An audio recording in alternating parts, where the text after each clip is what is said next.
తెలంగాణ రాష్ట్రంలో ముఖ్యమంత్రి గారు డైవర్షన్ పాలిటిక్స్ చేస్తున్నారా అనే అనుమానం సామాన్య ప్రజానీకంలో కూడా చర్చించుకుంటున్న సందర్భం.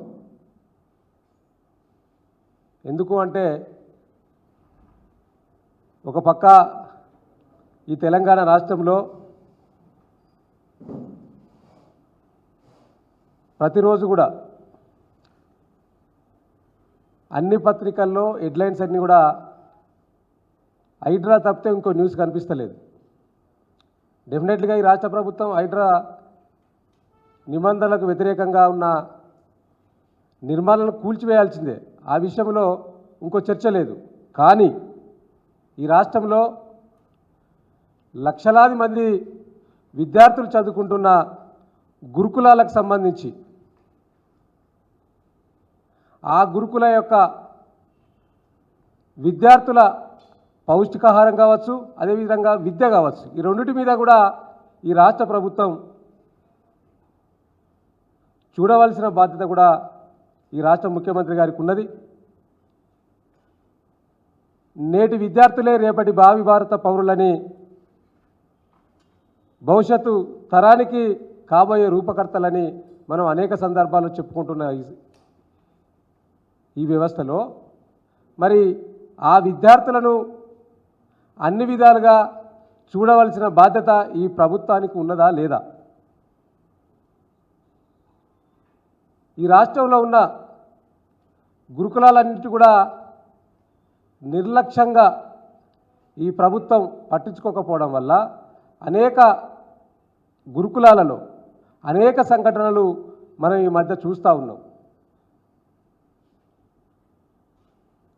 గత బీఆర్ఎస్ ప్రభుత్వంలో దాదాపుగా ఉమ్మడి ఆంధ్రప్రదేశ్లో 200 పైగా ఉన్న గురుకులాలను 1000 గురుకులాలు చేయడమే కాకుండా ఒక్కొక్క విద్యార్థి పైన 1,20,000 ఖర్చు పెట్టి నాణ్యమైన విద్యతో పాటు పౌష్టిక ఆహారాన్ని కూడా అందించి ఇవాళ తెలంగాణ రాష్ట్రంలో ఉన్న గురుకులాలు దేశానికి ఆదర్శంగా తయారు చేయడమే కాకుండా అనేక మంది ఆనాడు బీఆర్ఎస్ ప్రభుత్వ హయాంలో చదివిన గురుకుల విద్యార్థులు ఐఏఎస్కు ఐపీఎస్కు పోటీ పడడమే కాకుండా ఉన్నంత రంగంలో స్థిరపడడానికి మరి నాటి విద్య నాటి గురుకులాలు ఒక పునాది రాయిగా మారినాయనే విషయాన్ని ఈ సందర్భంగా నేను గుర్తు చేస్తూ, ఆనాడు గురుకుల సీట్ల కోసం అనేక పైరవీలు, ఒక సీట్ వస్తే బాగుంటుంది, నా కొడుకు నా బిడ్డ బాగుపడుతుంది, మనం తిరిగి చూడాల్సిన అవసరం లేదని చెప్పి ఆనాటి తల్లిదండ్రులు అనుకున్న సందర్భం. కానీ నేటి పరిస్థితి ఏంది? నేటి కాంగ్రెస్ 8 నెలల పరిపాలన కాలంలో గురుకులాలన్నీ కూడా మరి అస్తవ్యస్తంగా తయారైనాయి. ఈ గురుకుల వ్యవస్థను అప్రతిష్ట పాలు చేసింది ఈ కాంగ్రెస్ ప్రభుత్వం. రోజొక గురుకులంలో ఏదో రకంగా మరి ఫుడ్ పాయిజన్ అని చెప్పి అనేక మంది విద్యార్థులు మరి దవాఖానా పాలవుతున్న సందర్భం కూడా మనకి ఈరోజు నిత్యకృత్యమై కనిపిస్తూ ఉన్న సందర్భం.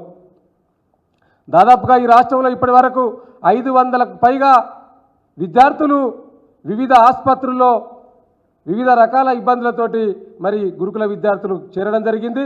36 మంది విద్యార్థులు గురుకుల విద్యార్థులు కూడా ఈ 8 నెలల కాలంలో చనిపోయిన సందర్భాన్ని కూడా మరి ఈ సందర్భంగా గుర్తు చేస్తూ, మరి ఇంకెంతమంది విద్యార్థులు చనిపోతే ఈ రాష్ట్ర ముఖ్యమంత్రి గారు పట్టించుకుంటున్నారు?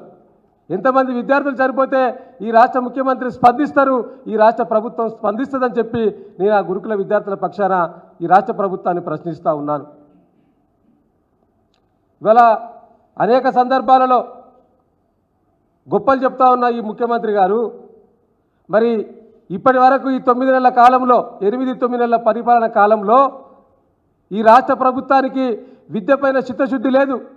ప్రకటనలు గొప్పగా చేస్తూ ఉన్నారు, పాలన మాత్రం శూన్యంగా కనిపిస్తూ ఉన్నది. యథా రాజా తదా ప్రజ అన్నట్టు ఈ ముఖ్యమంత్రి పాలన ఉన్నది. అదేవిధంగా ముఖ్యమంత్రితో పాటు వారి మంత్రివర్గం కూడా అదేవిధంగా కనిపిస్తున్న సందర్భం. మేము అనేక సందర్భాలలో కూడా ఈ రాష్ట్ర ప్రభుత్వానికి గుర్తు చేసినాం. మొదటి నుంచి వెళ్ళి ఈ గురుకులాలను పట్టించుకోండి, గురుకులాల్లో అనేక ఇబ్బందులు పాలవుతూ ఉన్నారు విద్యార్థులు అని చెప్పి అనేక సందర్భాలలో ఈ యొక్క ప్రభుత్వం మొద్దునిద్ద వీడడం లేదని చెప్పి మేము అనేక సందర్భాల్లో ఇదే వేదిక ద్వారా ఈ ప్రభుత్వాన్ని ప్రశ్నించినాం. అయినా కూడా ఈ ప్రభుత్వానికి చీమ కుట్టినట్టు కూడా కనిపిస్తలేదు. ముఖ్యంగా ఈ యొక్క రాష్ట్ర ప్రభుత్వంలో ఒకసారి మీకు కూడా, ఎందుకంటే నేను చెప్పడం కాదు, ఇలా అనేక పత్రికల్లో మరి రోజువారీగా ఇది ఇయ్యాటి పత్రికల్లో ప్రధానంగా వచ్చింది విద్యార్థుల పైన ఎలుకల దాడని. ఇది ఒక ప్రధాన పత్రికల్లో బ్యానర్ ఐటమ్గా వచ్చింది. అది కూడా ఇది ఆంధ్రప్రభ పత్రికల్లో ఈరోజే వచ్చింది ఇది ప్రధానంగా. సో దీన్ని కూడా మా మాజీ మంత్రివర్యులు కూడా ట్వీట్ చేయడం జరిగింది. సో ఇట్లా నిత్యకృత్యం. అదేవిధంగా మైనార్టీ గురుకులలో ఫుడ్ పాయిజన్ అని చెప్పి ఇది కూడా నిత్యం కాంగ్రెస్ వార్తలు ఎక్కువ మొత్తంలో ప్రచారం చేస్తున్న వెలుగు V6లో స్టోరీలు కూడా వస్తూ ఉన్న సందర్భం కూడా చూస్తూ ఉన్నాం. ఇది మేము విమర్శించడం కాదు, మిగతా అనేక పత్రికల్లో ఒక్కొక్క పత్రికల్లో ఒక్కొక్క బ్యానర్ ఐటమ్గా మరి ఫుడ్ పాయిజన్ అయి మరి ఆసుపత్రుల్లో విద్యార్థులు మరి పోతున్న సందర్భం. అదేవిధంగా ఇవన్నీ కూడా, అదేవిధంగా ఆ యొక్క హాస్టల్లో మౌలిక వసతులు సరిగా లేక మరి గత ప్రభుత్వంలో పురుగులన్నం పురుగుల చారని చెప్పి అనేక ఉద్యమాలు చేసిన సందర్భం గత ఉమ్మడి ఆంధ్రప్రదేశ్లో. మళ్ళీ అవన్నీ కూడా ఈ యొక్క రేవంత్ రెడ్డి గారి పరిపాలనలో నిత్యకృత్యంగా కనిపిస్తూ ఉన్న సందర్భం కూడా నేను ఫోటోలు చూస్తూ ఉన్నాను. అంటే ఈ విధంగా గురుకులాలను పట్టించుకోకపోవడం వల్ల ఇప్పటి వరకు ఈ ప్రభుత్వం కనీసం సమీక్ష కూడా నిర్వహించలేదు. ఈ రాష్ట్ర ముఖ్యమంత్రి గారు ఏం చేస్తూ ఉన్నాడు? నిత్యం రాజకీయాల గురించే మాట్లాడి పతాక శీర్షికల్లో ప్రధాన పత్రికల్లో ఉండడానికి ప్రయత్నం చేయడం తప్పితే ఎడ్యుకేషన్ మీద ఇప్పటి వరకు రివ్యూ లేదు. అసలు ఇప్పటి వరకు ఎడ్యుకేషన్ మినిస్టరే లేడు, సాంఘిక సంక్షేమ శాఖ మంత్రి లేడు. మరి ఎడిపోతూ ఉన్నది ఈ పాలన? ఏం చేస్తూ ఉన్నారు? ఎంతసేపు మీకు రాజకీయాలు తప్పితే, రాజకీయాల గురించి మాట్లాడడం తప్పితే ఇంకా వేరే అంశమే లేదన్నట్టు మరి ఈ యొక్క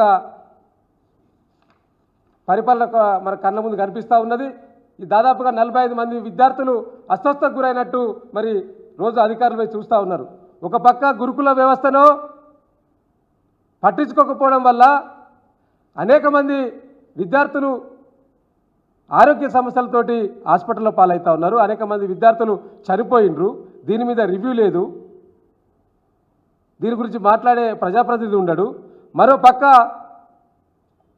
ఉపాధ్యాయులు లేక పాఠశాలలు మూతపడుతున్న సందర్భం.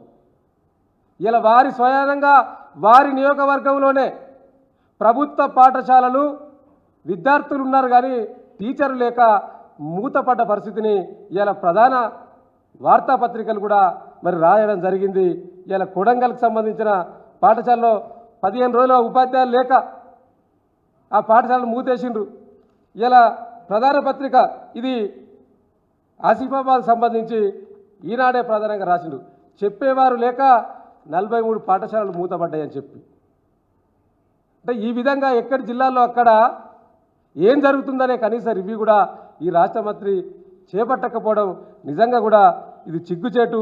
ఇటు గురుకుల విద్యా సంస్థలను పట్టించుకోరు, మరోపక్క ప్రభుత్వ పాఠశాలను పట్టించుకోకపోవడం కూడా ఇది నిజంగా కూడా నిర్లక్ష్యానికి గురయ్యే విధంగా. ఎంతసేపు ఈ రాష్ట్ర ముఖ్యమంత్రి గారు రాజకీయాల గురించి మాట్లాడడం ఇష్టం వచ్చినట్టు, మరి తెలంగాణ తొలి ముఖ్యమంత్రి పైన ఆరోపణలు చేయడం, ప్రేలాపనలు మాట్లాడడం, నిత్యం విమర్శించడమే తప్పితే ఈ ప్రజాపాలన పడకేసింది, ప్రజాపాలనను గాలి కొదిలేసిండు ఈ రాష్ట్ర ముఖ్యమంత్రి గారు. తప్పకుండా ఇకనైనా ఈ రాష్ట్ర ముఖ్యమంత్రి గారు మీరు ఈ విద్యా సంస్థలను పట్టించుకోండి. ఎందుకు మీరు మాట్లాడతలేరు? ఎందుకు రివ్యూ చేయలేకపోతా ఉన్నారు? విద్యాశాఖ మంత్రిని ఎందుకు మీరు నియమించలేకపోయారు ఇప్పటి వరకు? మీకు చేత కాకుండా చెప్పండి, మీరు పదవి నుంచి దిగిపోండి, ఇంకెవరికన్నా అప్పచెప్పండి. కానీ మీరు ప్రజాపాలన గాలి కొదిలేసి, ప్రజలను గాలి కొదిలేసి నిత్యం రాజకీయాలు మాట్లాడము ఇది నిజంగా కూడా ఏవగింపుగా ప్రజలు భావిస్తూ ఉన్నారు. ప్రజలందరూ కూడా మిమ్మల్ని ఈసరించుకునే విధంగా మీ యొక్క పరిపాలన మరి కొనసాగుతున్నట్టు కనిపిస్తూ ఉన్నది. కాబట్టి ఇకనైనా ఈ రాష్ట్రంలో ఉన్న 1000కి పైగా గురుకుల విద్యాలయాలపైన నిఘా పెట్టండి. ఏ గురుకులానికి ఏ విధంగా ఉన్నదో అక్కడున్న అధికారులను పురమాయించండి, జిల్లా కలెక్టర్లకు బాధ్యతలు అప్పచెప్పండి. ఎందుకు ఈ విధంగా జరుగుతూ ఉన్నది? గత బీఆర్ఎస్ ప్రభుత్వ 10 సంవత్సరాలలో ఏ ఒక్క గురుకులంలో కూడా ఏ విధంగా ఇబ్బంది కలగలేదు. అనేక మంది గురుకుల విద్యార్థులను ఆనాడు కేసీఆర్ గారి నాయకత్వంలో కంటికి రెప్పలా కాపాడేవి కాకుండా గురుకుల విద్యార్థులు విదేశాలకు వెళ్ళడానికి వారికి ప్రోత్సాహంగా మరి అంబేద్కర్ పేరు మీద, అదేవిధంగా బీసీ పూలే పేరు మీద వారికి 20 లక్షలు ఇచ్చి విదేశాల చదువు కోసం ప్రోత్సహించిన నాటి ప్రభుత్వం. కానీ నేటి ప్రభుత్వంలో మొత్తం కూడా వాటన్నిటి కూడా మరి మూతపడే విధంగా, పాఠశాలలు మూతపడే విధంగా, గురుకుల విద్యాలయాలు అయ్యో ఇక మేము చేర్చాము, మా కొడుకు అవసరం లేదు గురుకుల చేర్చా, 10 రూపాయలు ఖర్చు అయినా మంచిదే, ప్రైవేటు పాఠశాలనే ప్రైవేటు విద్యాలయాలనే చేపిస్తామనే విధంగా తల్లిదండ్రులు ఆలోచించే విధంగా మీ పరిపాలన ఉన్నది. కాబట్టి ఇకనైనా వాటి మీద దృష్టి పెట్టాలని బీఆర్ఎస్ పార్టీగా మరి గురుకుల విద్యార్థుల పక్షాన, గురుకుల పక్షాన ఈ ప్రభుత్వాన్ని డిమాండ్ చేస్తూ ఉన్నాం. ఇది నిత్యాకృతమవుతూ ఉన్నాయి. ఈ వార్తలను మరి రాకుండా చేయాలంటే మీరు పరిపాలనపైన దృష్టి పెట్టి ఆ గురుకులాల మీద ప్రత్యేకమైన నజరు పెట్టాలని మరొకసారి ఈ పార్టీ పక్షాన మేము డిమాండ్ చేస్తూ ఉన్నాం. Thank you. ఇప్పుడు మిత్రులు